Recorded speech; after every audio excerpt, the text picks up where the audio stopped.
The Stanley Cup is the hardest trophy to win in sports. 4 rounds, 7 games each. No mercy, no shortcuts. And yet, every October, we all confidently say, yeah, this is our year. So, instead of vibes, jerseys, and cursed group chats, let's look at what the markets think about who actually wins the 2026 Stanley Cup, where money has to be right, not loud.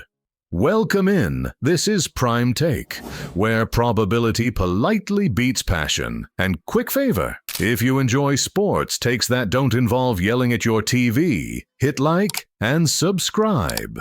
This channel's brand new, and every early follow helps more than a goalie stealing Game 7. According to Kalshi, this Stanley Cup race is not a one-team coronation. It's more like a Royal Rumble, but with fewer chairs and more broken sticks. There is a favorite, but there's also a very crowded don't blink tier right behind them. Kalshi is roughly leaning toward Colorado Avalanche at the top, Carolina Hurricanes close behind Tampa Bay Lightning, and Vegas Golden Knights lurking menacingly, Florida Panthers, the defending champs, still annoying everyone. Translation: nobody's safe, everyone's stressed. Colorado Avalanche, the this makes sense pick. Colorado sits at the top, and honestly, that checks out.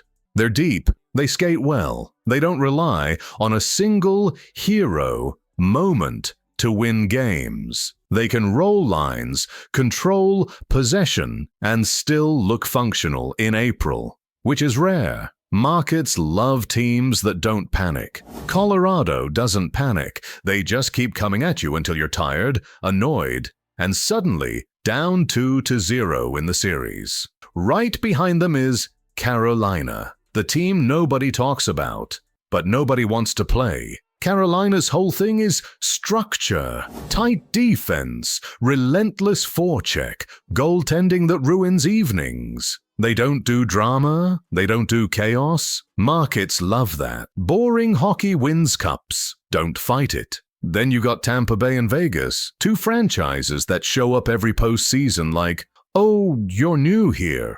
Tampa's core knows how to suffer through 7-game wars and still win. Vegas has depth, discipline, and zero interest in your Cinderella story. These teams aren't flashy picks. They're responsible picks.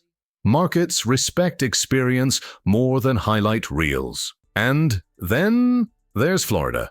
Back-to-back champions, which means 2 things. 1, they absolutely know how to close. 2, everyone is gunning for them. Kalshi still respects Florida's DNA, but injuries and roster wear and tear matter. Repeating 3 times is hard.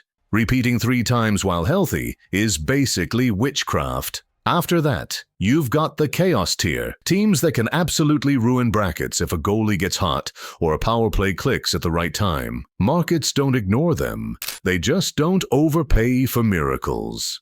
In playoff hockey, weird things happen, but not that weird. What Kalshi is really pricing. So, what's the actual signal here? Kalshi isn't betting on stars. It's betting on depth, discipline, defensive structure, and which teams can survive 2 months of violence on ice. The fact that Colorado is favored, but not by a mile, tells you everything. This cup is wide open, but not random. And here's the prime take. The Stanley Cup doesn't go to the best highlight reel. It goes to the team that survives the grind. Right now, the market thinks Colorado has the best chance to do that. But this is a knife fight, not a victory lap. If this breakdown helped, hit like, subscribe, and stick around. I'll keep tracking the odds as they move. Because when probabilities swing in hockey, chaos usually follows. And we'll keep tracking the odds because money has a way of cutting through the noise. See you in the next one.